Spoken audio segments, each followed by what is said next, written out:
What's up everyone? Welcome back to another video with the Millennial Finance. Recently, I watched the documentary Get Smart with Money on Netflix, and to be honest, it gave me a lot of inspiration to get back on track with my savings and budgeting. I've been slacking in this regard because I've been so much more focused in increasing my income and my investment portfolios through trades. After watching this documentary and making some reflections on what I did in 2022 though, I do realize that these things got to go hand in hand. There's no point making more money if you're not serious about saving and making sure that the extra cash goes to grow your wealth further. So today, I'll talk about how we can budget better in 2023. Let's get started. Cha-ching! So before we get into the details, let me just speak quickly about why we should actually be serious about budgeting. First things first, it will help us achieve our financial goals whether they are short-term or long-term. So you could have short-term goals like saving up for a down payment on a house, paying off debt, or longer-term goals like starting a family or preparing for eventual retirement. With good budgeting, you will save a lot more money which could go into investments which will help you achieve your financial goals. The second reason why budgeting is so important is to help us control our spending. I've heard from many people say about how, they don't know how it happened, but at the end of every month, their bank accounts are always almost empty. Understanding your spending habits, like where your money goes to, will do wonders in terms of controlling your costs. The third reason that you would want to budget is to improve your financial stability. The FIRE movement used to be extremely popular all over the world, but I like the financial independence part of it a lot more. When you have enough saved up and your investment portfolio is big, then you'll be considered financially independent. What this will do is that it will allow you to pursue more opportunities down the line, whatever it is, whether it's for fun or to make even more money. The final reason that we must take budgeting seriously is that it will actually help us reduce stress. Let's face it, no one likes that phase at the end of every month where we don't know how we're going to be paying for stuff. Having all of our income and spending under control will give us a lot of peace of mind that everything will be okay. As some of you may know, going through financial difficulties can cause a lot of stress, which could negatively impact our relationships with our family members and friends, and even our performance at work. So now that we know why budgeting is so important, how do we get started? The first thing that we have to do is to understand our spending habits. There's only one way to actually do this, and that is to track your spending.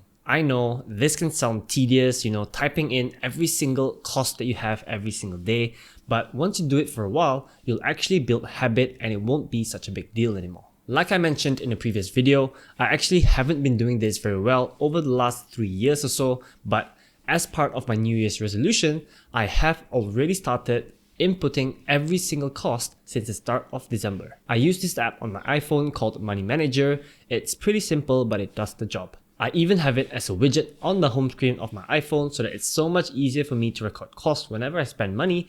So if your phone allows it, then you should do it as well. You don't necessarily have to use this particular app. I haven't even tried all of them. There's just so many out there. But at the end of the day, as long as you can record your costs, then it doesn't really matter which one you choose. I even know some people in real life who track their costs through Excel or Google Sheets. That's not for me. It's way too tedious, but hey, whatever floats your boat. Now that we've got that out of the way, let's look at some of the methodologies that we can use to help us budget better. Starting with maybe the most popular one out there, which is the 50-30-20 rule. This allocates 50% of your income to necessities, 30% towards discretionary spending, and the remaining 20% towards savings, debt, or investments. This can be a bit high level, but it's meant to be simple so that it's easy to start. The thing is, if your necessities are already higher than 50% of your income, then it can be difficult to adjust. Maybe you're paying too much in rent, or you're already committed to buy a house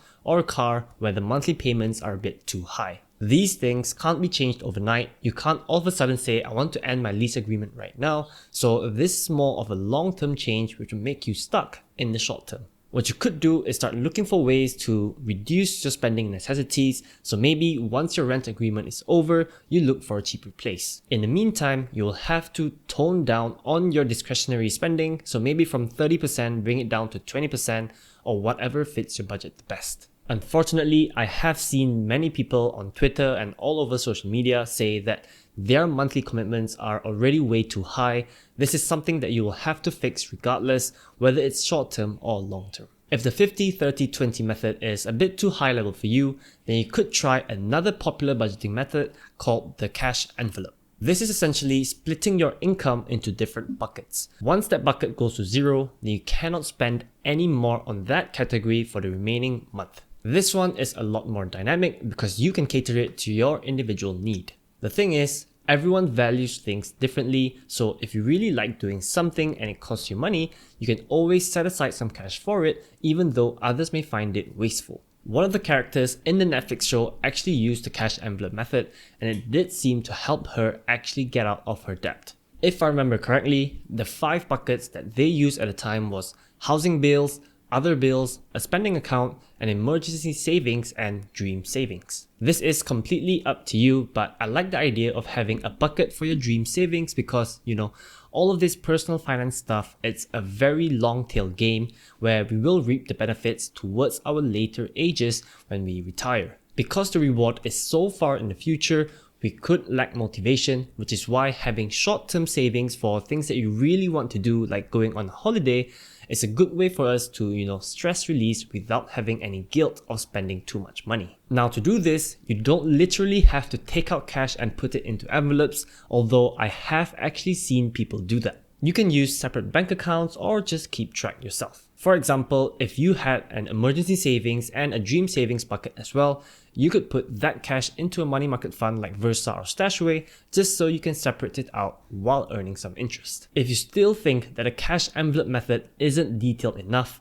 then the zero-sum budget will probably be for you. Basically, in this budgeting method, you will allocate every single dollar to a specific category. So instead of just saying that you have 30% of your cash for your spending account, you would break that down into things like coffee, paying for gym memberships, going on night outs with friends, or anything else. This amount of detail will help you budget even better, ensuring that no single item will be too large that it depletes a category too quickly. So let's say in the cash envelope method, if you put 1,000 ringgit into your spending account every single month, if you're not disciplined enough, you may spend, let's say, 500 ringgit on coffee. This leaves you with 500 ringgit for everything else, which doesn't seem enough. So by breaking it down and allocating every single dollar, you'll make sure that you don't spend too much money on your Starbucks drink. Honestly, this method isn't for me, but that's just a personal thing. If your spending is roughly the same every single month and you're willing to stick to a rigid budget, then by all means, go for it.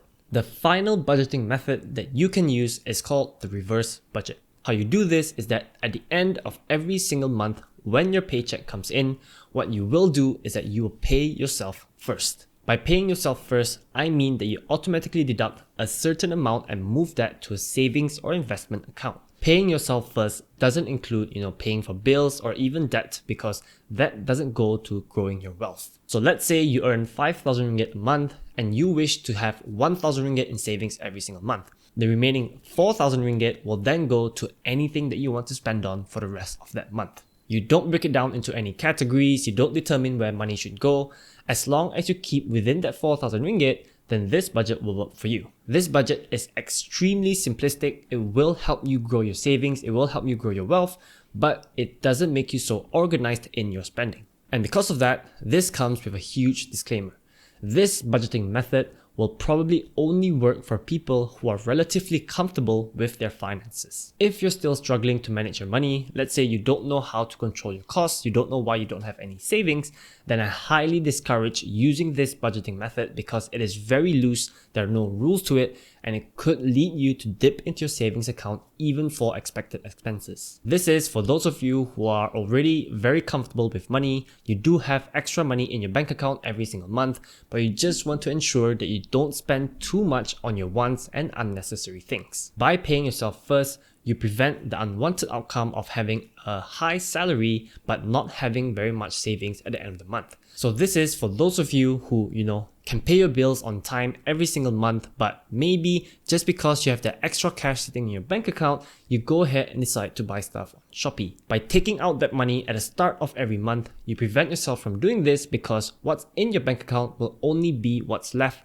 after you've already paid yourself. So I hope all of you are motivated to start budgeting after seeing all of these methods and choosing the one that suits you best. Truth be told, it won't be easy because budgeting requires a lot of discipline, planning, and a willingness to sacrifice things that you previously had. It will 100% be challenging, especially for those of you who are just starting to try this, but if you stick to it, it'll pay off well while helping you get financial stability and achieve your long-term goals. I don't know how true the stories of the characters from Get Smart with Money on Netflix are, but it does seem that every single one of them actually managed to get out of their tricky financial situation, so it was inspiring to watch. So let us know down in the comments below which one is your favorite budgeting method. Thanks for watching this video to the end. Give us a huge thumbs up if you enjoyed it and subscribe to our channel if you haven't already. See you guys in the next one. Peace out.